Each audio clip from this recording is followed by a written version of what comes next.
Daf Pechet Amud Bet. On continue. Va Anan Ashta. 8 lignes avant qu'elle ne s'élargisse en bas. Voilà, à hauteur du Tosfot, Beushaït Kinou. Rappel rapide des points, parce que c'est vrai que c'était un petit peu intriqué les choses. Il y a la mère de Rav Shmuel Baraba qui, en deuxième noce, s'est mariée avec Rabbi Abba. Les deux maris avaient le même nom, apparemment, comme on l'avait relevé. Et elle a voulu que ce soit son fils qui, après sa mort, hérite des biens qu'elle avait, parce qu'elle voulait pas que ce soit donc les fils de son mari, qui n'étaient pas ses fils biologiques, ou que ce soit pas son mari tout court. Et donc, elle a donné de son vivant la nue propriété des biens dont elle disposait, des Nirsemeloug, les biens qu'elle avait fait rentrer avec elle dans sa dot lors de son mariage. Euh, et lorsqu'elle est morte, donc Rav Shmuel Baraba, le fils, a posé la question dans un premier temps, vous vous souvenez, à Rabbi Yirmiya Baraba, il y a beaucoup de Abba dans l'histoire, hein, euh, et Rabbi Yirmiya Baraba avait cautionné, il avait validé, en effet, les biens te reviennent à toi, puisque ta mère, voilà, les avait écrits à ton avantage, elle te les avait donnés de son vivant, même si l'usufruit, évidemment, durant toute la période de mariage de sa mère avec Rabbi Abba, l'usufruit, il était à l'avantage de Rabbi Abba. Mais une fois qu'elle est morte, et Rabbi Abba, donc il a ramené, il a monté la question jusqu'à ce qu'on rapporte au nom de Shmuel un enseignement qui semblait dire le contraire. Vous vous rappelez, parce que Shmuel disait que une femme qui vend ses biens, c'est Nirse Meloug, justement, la nue propriété du vivant de son mari, et ensuite elle meurt, eh bien, l'acheteur, il se fera prendre le mari Motzi Miad Alekuchot, il va récupérer de la propriété, enfin de la propriété potentielle de l'acheteur, parce que le mari, d'après Rachid, il avait un statut de Lakoar Rishon, de Lokar Rishon, de premier acheteur, il était en première ligne. Et donc là, ce serait un peu la même chose, quoi. C'était l'objection, c'est un peu la même chose. Le mari, Rabbi Abba, il devrait être bénéficiaire avant toi, le fils. Et donc, de la même façon que dans l'enseignement de Shmuel, la femme qui vendait ses biens à une tierce personne, du vivant de son mari, si elle mourait avant son mari, eh bien le mari allait récupérer ses biens, c'est-à-dire qu'il en récupérait la totalité en fait, auprès de cet acheteur. Là, ce serait un peu la même chose. Cette dame, la mère de Rav Shmuel Baraba, qui lui a cédé les biens lorsqu'elle meurt, lors du vivant, donc elle est mariée, lorsqu'elle meurt, le mari, qui a le statut de Lokeach Rishon, de premier acheteur, il va sortir de la propriété du fils. C'est-à-dire que le fils n'en aura pas la propriété finalement. Euh, et donc, on a objecté ça à Rabbi Yirmiyah. Le fils À n'aura Ra- pas la propriété. Comment? Le fils n'aura pas la propriété. Donc, le fils n'aura pas la propriété. Si on superpose l'enseignement de Shmuel, où il est question d'une tierce personne, au cas où la tierce personne, c'est le fils, il y a pas de raison a priori de faire de différence. Ok, ça c'était donc le. Donc, on a objecté ça à Rabbi Yirmiyah Baraba. Rabbi Yirmiyah Baraba, il a dit, non, moi, ce que je connais, c'est une Mishnah. Donc, il y a une Mishnah, vous vous rappelez, c'était le scénario. Le père qui écrit ses biens en faveur de son fils. Ça veut dire, dès à présent, mais Léachar Moto, après sa mort, dès à présent, le fils, il est nu propriétaire. Après la mort, le fils, il bénéficiera de l'usufruit également, parce que le père, quand il écrit ses biens, quand il écrit que ses biens sont il les cède à son fils, il veut quand même continuer à en bénéficier de l'usufruit pour pas être, voilà, pour pas se retrouver le bec dans l'eau, quoi. Et, et donc la Mishnah dit que le fils, dans un tel cas, le fils ne peut pas vendre, il ne peut pas vendre de façon totale il n'a pas l'usufruit. Il ne peut pas vendre, le père ne peut pas vendre non plus puisqu'il n'a que l'usufruit, il n'a pas la nue propriété. Mais que se passe-t-il si jamais l'un ou l'autre vend? Et donc on s'était intéressé à ça. Je reviens que sur le cas qui nous intéresse, enfin duquel on déduisait. C'était que si le fils vend, eh bien, après la mort du père, l'acheteur y bénéficie. Si le fils vend, lui, pour l'instant, il a que la nue propriété. En tout cas, c'est ce que son père lui a cédé, ce que son père lui a écrit. Eh bien, l'acheteur à qui le fils a vendu, il bénéficiera de ce bien, il récupérera donc l'usufruit évidemment, que le père était le seul à consommer durant son vivant. Et comme il a acheté au fils, il a donc finalement la nue propriété, l'usufruit, etc. Ça, ce n'est que lorsque le père meurt.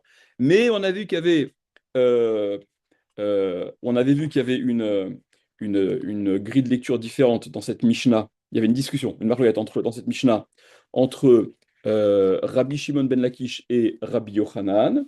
D'après Resh Lakish, ce que la Mishnah disait, c'était dans tous les cas, quand le père il meurt, eh ben, l'acheteur il va être bénéficiaire. Quand bien même le fils meurt avant le père. Et donc, à aucun moment concrètement, le fils n'a été bénéficiaire de cet usufruit. Ça n'empêche pas, ça pose pas de problème. L'acheteur sera finalement propriétaire, ce qui fait dire donc, ce qui signifie que d'après Resh Lakish, Kinyan Perot, Lavke Kinyan Agouf Dame, la jouissance de l'usufruit, Kinyan Perot, l'acquisition des pérotes, des fruits, la jouissance de l'usufruit, ça n'est pas ce qui définit la propriété. La propriété, et vous vous rappelez, on avait parlé de ça, je vais pas revenir là-dessus. Euh, Qu'est-ce qui définit véritablement la propriété, la pleine propriété? Est-ce que c'est plus la nue propriété ou la jouissance de ce que génère ce bien? Et donc, d'après Resh Lakish, Kinyan Perot, Lafke Kinyan Agouf Dame, c'est deux choses différentes. Donc, même si le fils n'a pas été destinataire de l'usufruit, il n'en a pas profité, ça n'empêche pas que ce qu'il a vendu, il l'a vendu. D'après Rabbi Yochanan, la Mishnah, ce qu'elle dit, que une fois le père mort, alors l'acheteur il bénéficiera de ce qu'il a acheté, ça n'est que si la normalité est respectée, c'est l'ordre naturel des choses est respecté, c'est-à-dire que le père meurt avant le fils, et donc lorsque le père meurt, le fils se retrouve héritier de cet usufruit, et donc ensuite ça transite chez, il y a une espèce de, la triangulaire est respectée. Le fils ayant été euh, destinataire, en tout cas intermédiaire de cet usufruit, la vente qu'il a réalisée auparavant, elle va être validée lorsque son père meurt, parce que d'après Rabbi Yochanan, Kinyan Perot, Kinyan Agouf Dame. D'après Rabbi Yochanan, c'est la jouissance de l'usufruit qui définit véritablement la pleine propriété. Donc, si le fils, lorsqu'il a vendu la nue propriété, à aucun moment il a été finalement bénéficiaire voilà, des pérotes, de l'usufruit, ben, ce qu'il a vendu, c'est du vent, il n'a rien vendu en fait. Et donc, si le fils meurt avant le père, c'est-à-dire qu'à aucun moment il aura été bénéficiaire de cet usufruit, il n'a jamais rien eu véritablement, puisque la véritable propriété, c'est le Kinyan Perot, qui définit la véritable propriété. Ok, donc on a eu, vous vous rappelez, on a vu toutes ces choses-là, et je reviens rapidement, donc pour plus de précision, on voyait le shiur d'avant. Va'anan ashta, l'Agma a dit, Va'anan ashta, et Anan, nous, ashta maintenant, Ben Rabbi Yirmiyah Baraba, ou Ben Rabbi Yehuda, aussi bien Rabbi Yirmiyah Baraba, donc c'était le premier qui avait validé euh, la possession des biens de la mère de de Rav Shmuel Baraba en faveur de Rav Shmuel Baraba. C'est celui qui avait dit que c'est bien, ça, la situation elle est validée. Aussi bien Rabbi Yirmiyah Baraba que Uben Rav Yehuda, Rav Yehuda, hein, c'est celui, rappelez-vous, qui rapportait l'enseignement de Shmuel, son maître, qui semblait aller à l'encontre de euh, la validité de ce que cette mère avait décidé de donner à Rav Shmuel Baraba, son fils. Mais en réalité, et Rabbi Yirmiyah Baraba et Rav Yehuda, qui est Rabbi Shimon ben Lakish, suivre Aléou, ils pensent comme Rabbi Shimon ben Lakish, c'est-à-dire ils tiennent que la Mishnah qui est rapportée, la fameuse Mishnah que Rav Yirmiyah Baraba dit, moi, ce que Shmuel a dit, je ne sais pas. Ce que je sais, c'est qu'il y a une Mishnah, et la Mishnah, manifestement, elle va dans le sens de ce que j'ai dit et à l'encontre de Shmuel. Et même Rav Yehuda, qui a rapporté l'enseignement de Shmuel, il s'aligne sur la grille de lecture de Resh Lakish, parce que souvenez-vous, on l'avait dit, je crois, dans Rashi, il y a trois cas euh, où même si en principe, dans la quasi-totalité des discussions qui opposent Rabbi Yochanan et Resh Lakish, la halakha elle est comme Rabbi Yochanan, d'accord, qui était un peu le Resh Lakish, c'était un peu le Talmid Chaver de Rabbi Yochanan, c'était un peu le. Et là, c'est un des trois cas. C'est un des trois cas où la halakha, la halakha, elle est comme Resh Lakish. Donc, la Mishnah doit être comprise de façon absolue, peu importe le scénario, Si c'est le père qui est mort d'abord ou le fils qui est mort d'abord, la vente, elle sera validée en faveur de l'acheteur lorsque le père mourra, quand bien même le fils serait mort avant. Donc, la Gemara dit, va et nous maintenant. Donc, aussi bien Rabbi Yirmiyah Baraba que Rav Yehuda, on pense comme Rabbi Shimon ben Lakish. Vekama Rabbi, donc apparemment, ça va en faveur du maintien de ce que la mère a cédé à son fils de son vivant, parce que elle n'est pas empêchée, cette cession-là n'est pas contrariée par Kinyan Perot que Kinyan Agouf Damé, puisqu'on ne tient pas ça. La cession aurait été contrariée, que cette mère, elle fait en faveur de son fils, si tu disais, non mais, puisque c'est la jouissance de l'usufruit qui détermine véritablement la pleine propriété, donc ce qu'elle a cédé à son fils, elle a cédé rien du tout en fait. Mais d'après Rabbi Shimon Lakish, tu vois bien que non. Kylian Perrot, là, Kylian Gouzamé, c'est deux choses différentes. Donc ce qu'elle a fait, c'est valable, c'est validé. Le mari, il a l'usufruit du vivant de sa femme, très bien. Quand sa femme disparaît, bah, il n'a plus l'usufruit de ce que sa femme, qui appartenait à sa femme. Vekama Rabbi Yirmiyah Baraba, et il a dit Rabbi Yirmiyah Baraba, Isalkada Ater, si tu envisages de dire Kinyan Perrot que Kinyan Agoufdamé, si tu envisageais de dire que la jouissance de l'usufruit, que Kinyan Agoufdamé, c'est comme la propriété, la véritable propriété, qui maït av ou maït aben bechaye av, lorsque le père meurt, mais que le fils est mort du vivant du père, dans le fameux scénario de la Mishnah. Le père qui a donné ses biens à son fils, mais il garde l'usufruit, et le fils, il a vendu à une tierce personne, et la Mishnah dit que lorsque le père mourra, eh bien cette tierce personne, cet acheteur, il sera bénéficiaire de ce bien-là, ok? Puisque ce scénario-là, d'après Rabbi Shimon ben Lakish, il est vrai, même lorsque le fils meurt avant le père, à Maït Lelalokear. Pourquoi est-ce que l'acheteur il serait bénéficiaire, destinataire final de cette vente, dans un tel cas où le fils est mort avant le père, si tu tenais que Kinyan Perot, que Kinyan Agouf Damé, si tu tenais que la jouissance de l'usufruit, c'est ce qui détermine véritablement la propriété, qui Kazavin Hay, Lavdide Kazavin, quand il a vendu celui-là, le fils, Lavdide Kazavin, il n'a pas vendu ce qui lui appartient. Si on tenait que la véritable propriété, c'est l'usufruit. Et donc, il n'a jamais été véritablement propriétaire. Tu ne peux pas vendre ce qui ne t'appartient pas. Et là, seulement, Lav Shmamina, n'est-il pas évident, n'est-ce pas qu'il en ressort de cela? Shmamina, on entend de là. Kinyan Perot, Lav ke Kinyan Agouf. Damé, que le Kinyan Perot, ça n'est pas comme le Kinyan Agouf, ça n'est pas comme l'acquisition du corps, de la nue propriété. Ce sont deux choses différentes. Et donc, ça rétablit que, en effet, Madame Abba, qui avait cédé les biens qui lui appartenaient, c'est Nirse Meloug, à son fils, alors qu'elle était en deuxième noce avec Rabbi Abba, euh, elle a disposé de la nue propriété comme elle l'entendait, puisque l'usufruit dont bénéficiait son mari n'entravait pas sa propriété à elle, sa nue propriété. Ok? Donc là, apparemment, Rav Yehuda, qui avait rapporté l'enseignement de Shmuel, il est mis un peu en porte-à-faux par rapport à cet enseignement de Shmuel. Dernière petite ligne. À droit, les camés de Rav Yehuda, ils ont donc rapporté ça à Rav Yehuda, on a objecté ça à Rav Yehuda. Amar Léou, il leur a dit, Achi Amar Shmuel, ainsi l'a dit Shmuel, Zoena Doma les Mishnatenu. Mais ça ne ressemble pas à notre Mishnah, cette histoire. Shmuel, il la connaît, cette Mishnah. Vous la connaissiez, cette Mishnah de Baba Batra, vous aussi, avant qu'on la voie ici. Ok? Et donc, Shmuel, ce qu'il a dit, il l'a dit en connaissance de cause. Et c'est pas pour autant que ça remet justement en cause ce qu'il a dit. Maïtama, quelle a raison? Pourquoi ça ne remet pas en cause l'histoire de, de la mère de Rav Shmuel, etc. Manishtana, quelle est la raison? Amar Rav Yosef. Il y a Rav Yosef qui vient expliquer en quoi c'est différent. Bish la Maïtane Ipra, ça aurait été bien si on avait enseigné le contraire. Si la Mishnah de Baba Batra là-bas, qui enseigne que Akotev Nechasav Livno, celui qui écrit c'est bien pour son fils, donc que la nue propriété dès à présent lui appartient et que l'usufruit, le père continue à en bénéficier et que le fruit donc n'aura cet usufruit qu'une fois mort, etc.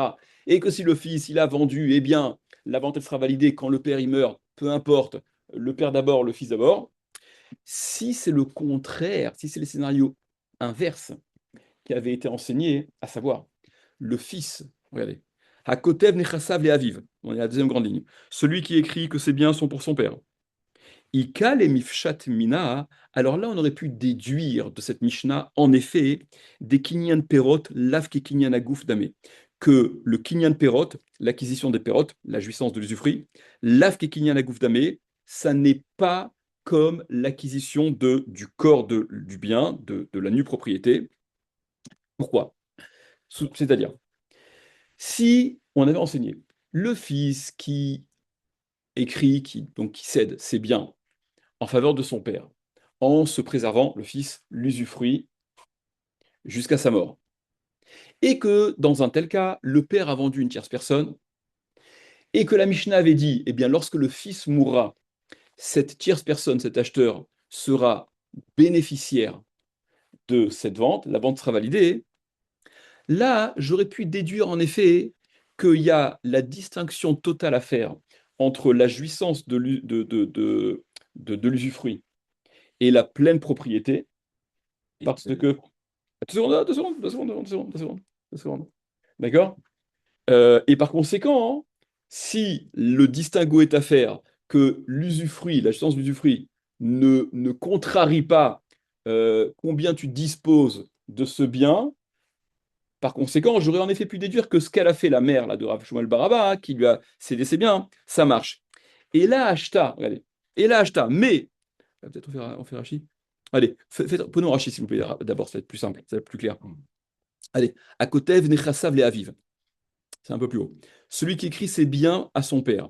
C'est-à-dire, si le scénario avait été celui-là, si la Mishnah avait enseigné ce cas-là, donc Léachar Moto, après sa mort, le fils écrit que ses biens reviennent à son père après sa mort, c'est-à-dire l'usufruit, ou Machar Ra'av Bechaya Ben, et que le père aurait vendu du vivant de son fils, ou Met Ha'av Bechaya Ben, et que le père serait mort du vivant de son fils, Ve'amar la Resh Lakish, et que Resh Lakish nous aurait dit dans un tel cas, donc scénario inverse de celui qu'on a dans la Mishnah, n'est-ce pas?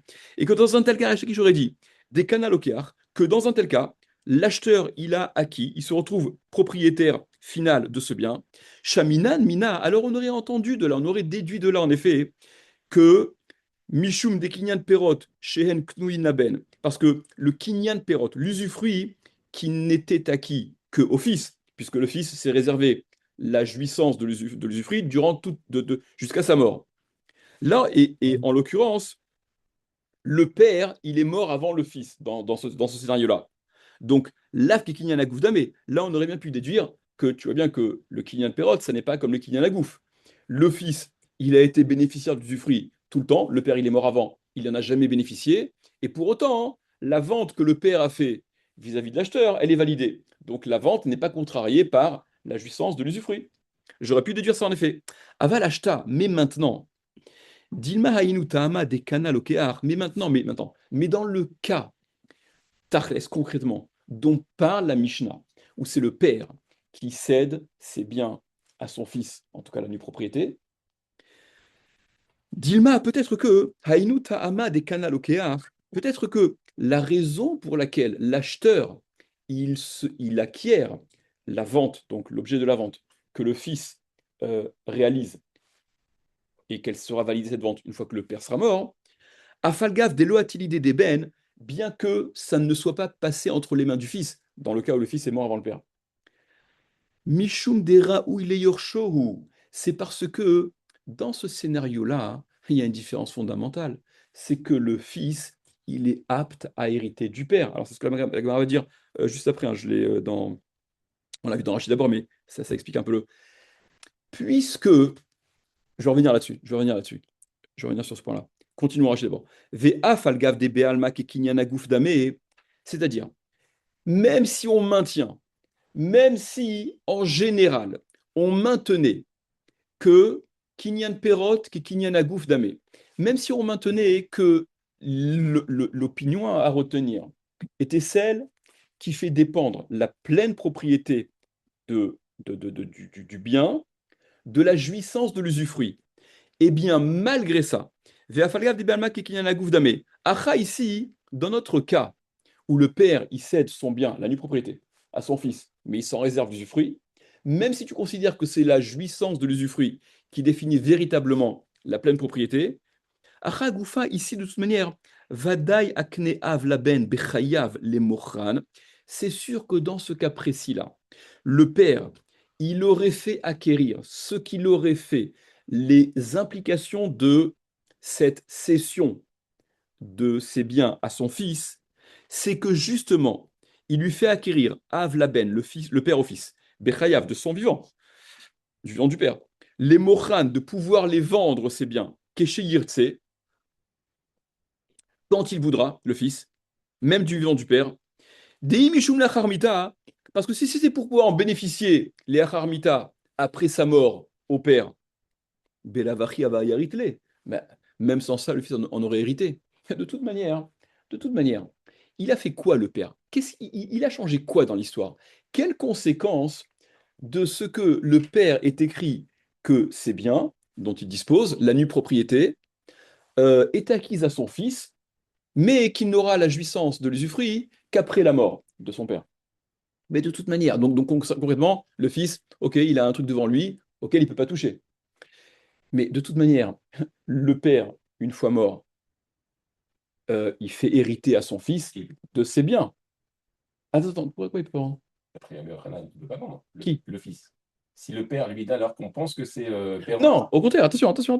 Là, qu'est-ce qu'on entend dire? On entend dire, même si tu considères en général Comme Rabbi Yochanan. que Kinyan Perot, Kinyan Akzomé, là, si le père il agit comme ça, c'est que justement, il a voulu lui donner cette possibilité de vendre, chose qui en principe est impossible, puisque tu ne peux pas vendre ce qui ne t'appartient pas. Et l'appartenance, elle est définie par rapport à la jouissance de l'usufruit. Or, tu ne l'as pas, toi, le fils, puisque c'est le père qui continue à en bénéficier. Oui, mais justement, dans un tel cas, le père, il a fait quoi alors? Puisque si tu- le fils, il en héritera de ce bien après la mort du père de toute manière. Donc il a fait quoi de plus le père? Eh bien, ce qu'il a fait de plus le père, c'est précisément lui donner cette possibilité-là de vendre ses biens. Si vous voulez, c'est que, regardez, dans les mots, on va revenir. Après, la suite de Rachi, elle pose problème au rachach, etc. Mais je vais vous dire la façon dont il me semble falloir comprendre ce qui est en train de se dire. Je finis juste Rachi, même si le rachach, il n'aime pas beaucoup cette conclusion de Rachi. Aval, mais Rav Shmuel Baraba, hein, donc notre histoire, là, le fils de sa mère, Lo Hayara ou Imo, il n'était pas apte, lui, à hériter de sa mère. Et la Rabbi Abba Ba'ala Hayaru Yorsha. Mais c'est Rabbi Abba, le mari de sa mère, qui était en première ligne pour l'héritage de ce que sa femme possède. Bon, je laisse ça tout pensant. L'idée, c'est quoi? C'est que, puisque, quand on est dans la perspective que la possession de l'usufruit, c'est ce qui détermine véritablement la possession du bien. Si celui qui bénéficie de l'usufruit, il l'écrit, il cède la nue propriété à son fils, en l'occurrence, il faut bien que ça ait des conséquences. Parce que, en l'état, si on tenait que la jouissance, elle empêche toute vente, d'en disposer, d'en faire quoi que ce soit, donc concrètement, le père n'a rien fait. Puisque de toute manière, une fois mort, le fils, il en bénéficiera au titre de l'héritage. Donc, dans un tel cas, le père, il manifeste que cette jouissance de l'usufruit, qui, si ça le rendait propriétaire, véritablement propriétaire de ce bien, il retire cette espèce de blocage, cette espèce de pouvoir qu'il a, et il le fait, il le manifeste au travers de ce qu'il écrit, que ses biens reviennent à son fils. C'est pas que on est plus que toi, le fils, il est quoi? Donc il est plus propriétaire, le fils, de la nue propriété que dans le cas de la mère de Rav Shmuel Baraba, hein, où il était moins propriétaire de la nue propriété. Il n'y a pas plus ou moins propriétaire de la nue propriété. Enfin, j'ai du mal à croire qu'il y ait plus ou moins propriétaire. Tu es propriétaire ou tu n'es pas propriétaire, s'il s'agit de la nue propriété. Mais là, l'histoire, c'est que puisque de toute manière, euh, sans rien faire, le fils se serait retrouvé dans cette situation-là au moyen de l'héritage. Donc si le père il est intervenu, il a fait quelque chose avant, c'est qu'il a rajouté quelque chose. Qu'est-ce qu'il a rajouté? Ben, il a rajouté en fait, ou plutôt presque, j'ai envie de dire, il a retiré. Il a retiré le blocage qui le représente quant à cette possibilité que le fils a de pouvoir vendre, et blocage dû à sa jouissance de l'usufruit qui le rend véritablement propriétaire. C'est comme s'il retirait blocage et il le laisse en faveur de son fils. C'est ça ce que, revenez dans la Gemara maintenant, regardez.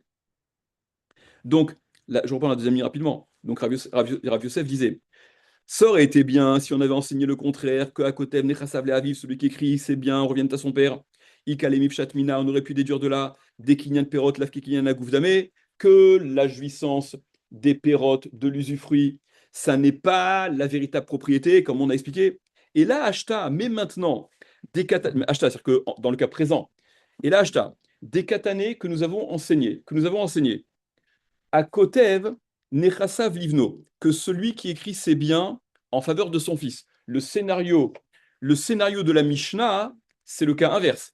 C'est le père qui écrit que ses biens reviennent à son fils dès à présent. Mishum de Raoul Yorsho, c'est parce que il est Raoul Yorsho, c'est parce que son fils, de toute manière, il est apte, il est dans la situation d'héritier, et c'est pour ça que la vente que le fils réaliserait, elle est validée quand bien même, ce fils-là mourrait avant son père et que concrètement, il n'aurait jamais été destinataire de cet usufruit, c'est pas grave, parce que c'est précisément le sens que, que a ce à côté Nechassav, Livno, le père qui écrit que ses biens sont en faveur de son fils. Ok, donc ça, c'est ce que dit Rabbi Yosef. Voilà, donc Rabbi Yosef, il dit, donc tu vois bien que tu peux pas te servir de cette Mishnah et le transposer au cas d'origine qui nous intéresse, que Rav Shmuel Baraba, donc qui bénéficie lui aussi après la mort de sa mère de ses biens, parce que non, dans le cas de Rav Shmuel Baraba, c'est le père c'est le mari de sa mère qui est héritier en première ligne. Amar le Abaye, il lui a dit à Abaye à Rav Yosef, Atu Bera Yarit Abba, Abba lo Yarit Bera. Ah bah il dira, Yosef, il dit, attends, dis-moi, qu'est-ce qu'on t'a me raconté là? Que ça aurait été bien, ça avait été le contraire, que non pas le père qui écrit au fils, mais le fils qui écrit au père. Mais attends, pourquoi? Le fils hérite du père, et le père, il hérite pas du fils.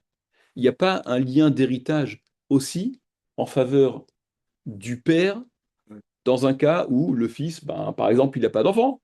Évidemment que c'est le père qui en hérite. Donc il est aussi dans cette même situation apparemment. Et là, alors, je vais expliquer. Et là seulement, les avruchino les nirsemi kaati. Je traduis, j'explique.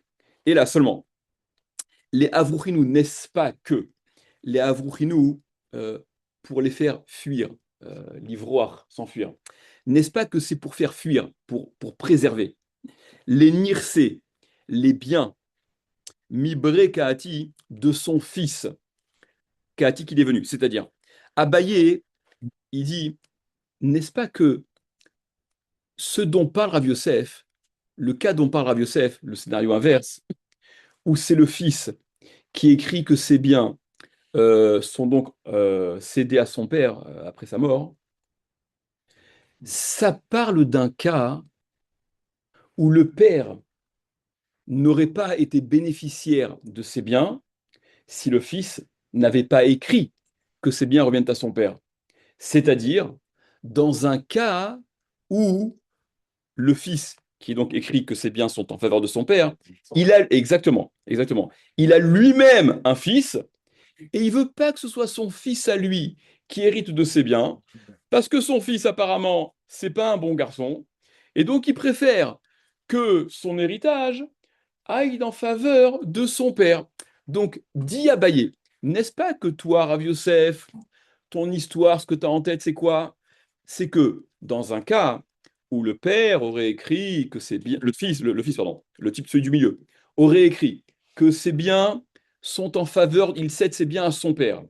Il préfère prendre ses précautions et empêcher que le process normal ne se fasse, en l'occurrence que ce soit son propre fils qui hérite, et c'est pour ça qu'il écrit donc que les biens sont en faveur de son père.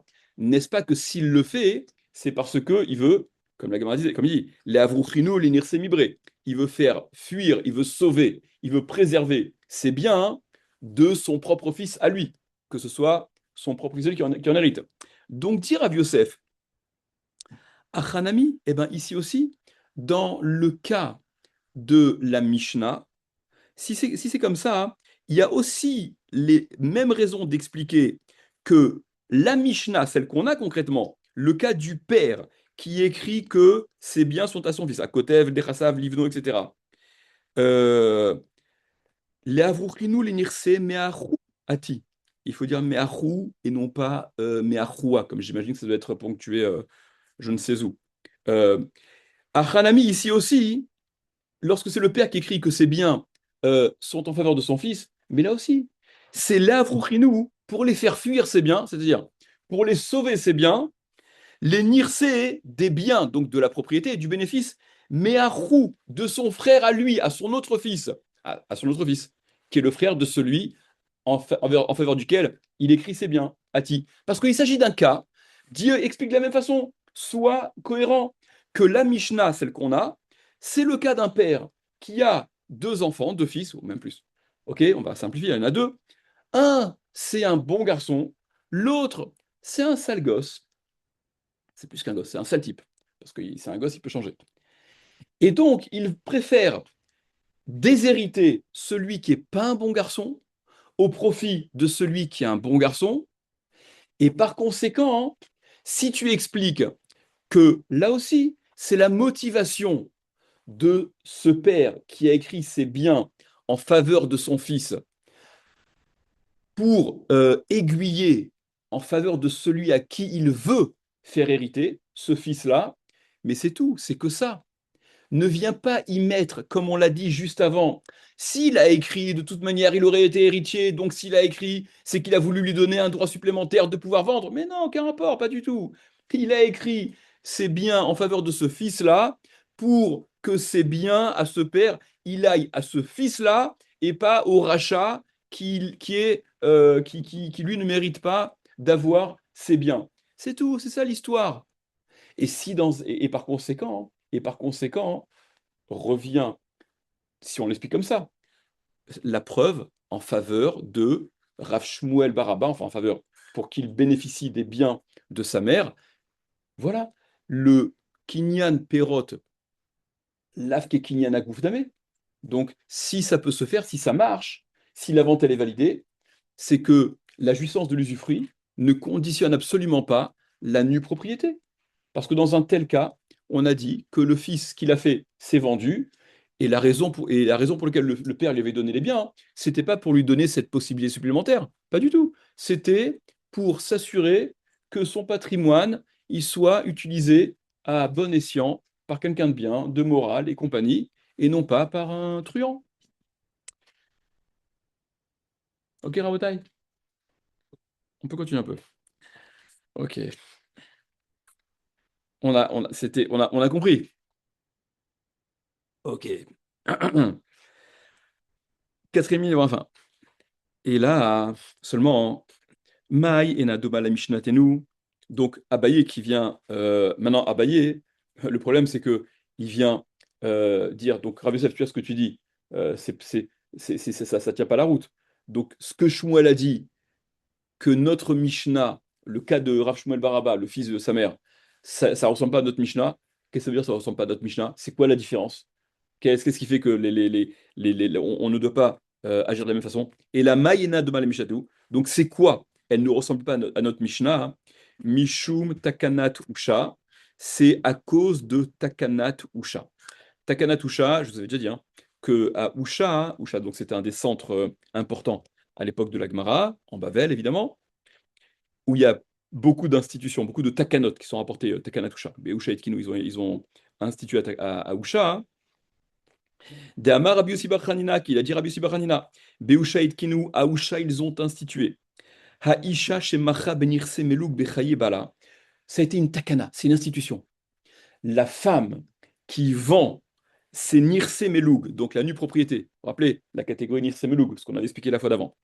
Bechaye Bala, du vivant de son mari, elle a besoin de liquidité, donc elle vend la nue propriété de ce dont l'acheteur ne pourra pas bénéficier, profiter tout de suite, puisque l'usufruit, de toute façon, ça reste au bénéfice du mari. Mais bon, l'acheteur, il est allé voir les bookmakers et il est intéressé de parier. Il donne une somme à cette femme qui vaut bien évidemment moins que ce que valent les Nir Semeloug, la nue propriété, puisque il n'est pas sûr de les toucher. Et la femme, elle a donc ses liquidités, elle est contente. À Ousha, ils ont institué que la femme, chez Macha Benir Semelouk Bechebala, qui vendait Senir Semelouk Bechebala du vivant de son mari, ou Meta, et qu'elle est morte avant son mari. Eh bien, Haba'al Motsimiad Alekuchot, le mari, il fait sortir de la main des acheteurs. Donc, c'est-à-dire que c'est un cas qui va à l'encontre de l'automatisme qui aurait dû être retenu, voilà, de la Mishnah, que Kinyan Perot, Laf Kinyan Agouf Damé, que c'est deux choses différentes, et la vente doit être validée. Là, les Khamim sont venus et ils ont agi au profit du mari, qu'il reste comme étant en première ligne. Regardez Rachid. Euh, Beusha et Tkinu, ils ont donc institué à Usha des Afalgav des Bealma que, bien qu'en général, et c'est ce qu'on a déduit de la Mishnah, d'après la lecture de Resh Lakish, la halakha qui est tranchée comme Resh Lakish à ce sujet-là, bien que donc en général, l'Af qui Kinyana Gouf Damé, ça ne soit pas comme le Kinyana Gouf, comme la propriété, la possession du bien à proprement parler, c'est pas l'usufruit qui détermine la possession du bien. Baal Benir Seishto, le mari vis-à-vis des biens de sa femme, Al-Mourabanan, ils l'ont rendu plus fort, les Chachamim, ils lui ont donné euh, comment dire, ils ont rajouté un truc, quoi. Ils l'ont rendu plus fort, ils l'ont favorisé de façon, comment? Ouais, ouais. Ils l'ont véritablement favorisé. Les Chiboudés, les Chiboudés, Mishum Eva, donc de rendre, c'est-à-dire que les biens dont dispose la femme, ils sont, voilà, j'ai envie de traduire par presque hypothéqués, enfin, ils sont asservis, ils sont tenus, ils sont dépendants, ils restent au bénéfice du mari. Mishum Eva, à cause de la crainte qu'on a de Eva de haine, enfin de haine, de dispute. Ve'ave kelokeach rishon, et le mari, il est donc comme lokeach rishon, il garde le statut de d'acheteur en première ligne, comme s'il était acheteur qui avait précédé cet autre acheteur à qui la femme aurait vendu ses biens. Parce que si le mari, euh, il, si cette vente elle était validée, eh bien le mari, il risquerait de voir sa femme d'un mauvais œil. Ah, les biens dont j'étais censé bénéficier, si jamais tu meurs avant moi, non, je vais mourir moi avant toi, on n'en sait rien. Mais donc voilà, ils vont se regarder en chaîne de faïence. Exactement. Et donc c'est pas ce qu'il y a de plus bari pour l'harmonie du couple, semble-t-il. Et donc, carte joker, ce que Shmuel vient dire, c'est que, ok, de la Mishnah, tu as raison, mais dans le cas de la femme, c'est différent. Il y a une takana. Il y a une takana qui a court-circuité ce que la mère de Rachel Baraba a voulu faire en sa faveur.